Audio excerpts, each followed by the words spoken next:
Penyakit paru obstruksi kronik. Apa itu penyakit paru obstruktif kronis? PPOK adalah suatu penyakit paru kronik yang ditandai dengan adanya hambatan aliran udara di saluran napas yang tidak sepenuhnya reversibel. Klasifikasi PPOK. 1. PPOK ringan adalah pasien dengan atau tanpa batuk. 2. PPOK sedang adalah pasien sedang atau tanpa gejala klinis atau batuk dengan dahak, dengan sesak yang semakin bertambah karena fungsi paru semakin berkurang. 3. PPOK berat adalah pasien dengan gejala klinis sesak napas derajat 3 atau 4 dengan gagal napas kronik. Faktor resiko penyebab PPOK. 1. Asap rokok. Resiko PPOK pada perokok tergantung dari dosis rokok yang dihisap, usia mulai merokok, jumlah batang rokok per tahun, dan lamanya merokok. Pada perokok pasif dapat juga memberikan kontribusi terjadinya gejala respirasi dan PPOK karena terdapat peningkatan jumlah inhalasi partikel dan gas. 2. Polusi udara.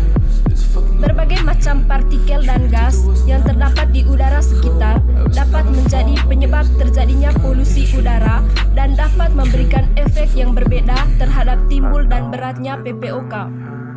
3. Infeksi. Infeksi virus maupun bakteri berperan juga dalam patogenesis serta progresivitas pada PPOK. Kolonisasi bakteri yang menyebabkan inflamasi jalan napas dapat berperan secara bermakna menimbulkan eksaserbasi. Faktor resiko yang keempat, sosial ekonomi. Pajanan polusi di dalam maupun di luar ruangan permukiman padat, malnutrisi, dan faktor lain yang masih berhubungan dengan status sosial ekonomi.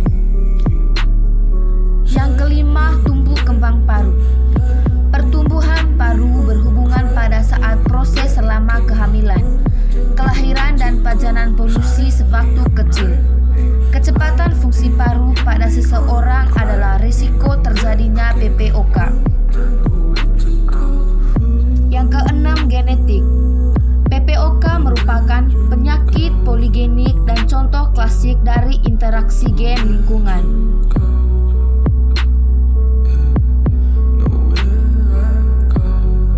Yang ketujuh, jenis kelamin. Yang pertama, laki-laki dan perempuan perokok dengan PPOK terdapat perbedaan kadar beberapa biomarker plasma yang berimplikasi pada emifisema. Yang ke-B, laki-laki dan perempuan dengan PPOK terdapat perbedaan biomarker plasma sesuai dengan perbedaan manifestasi klinis, yaitu pada perempuan lebih berat. Gejala awal PPOK yaitu sesak napas, batuk terus-menerus yang disertai dahak. Gejala memburuk yaitu sulit bernapas, mudah lelah, berkurangnya berat badan, dan hilangnya massa otot.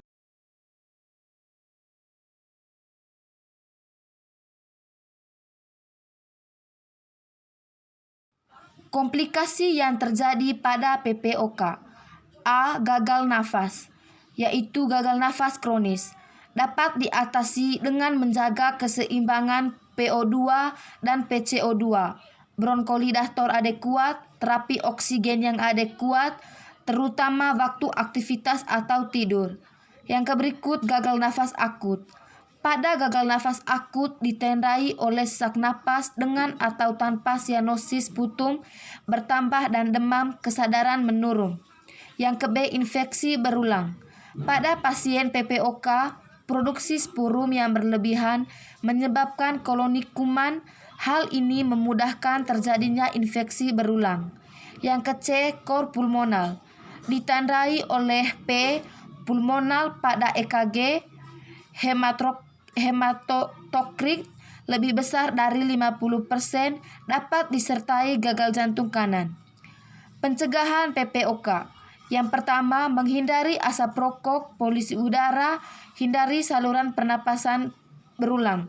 Yang kedua, mencegah pemburukan PPOK dengan berhenti merokok, gunakan obat-obatan adekuat, dan mencegah eksagerasi berulang.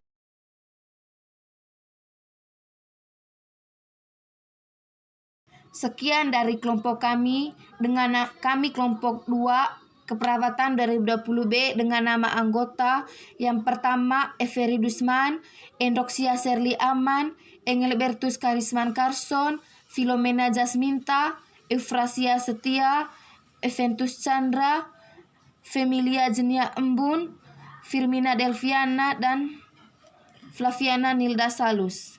Terima kasih.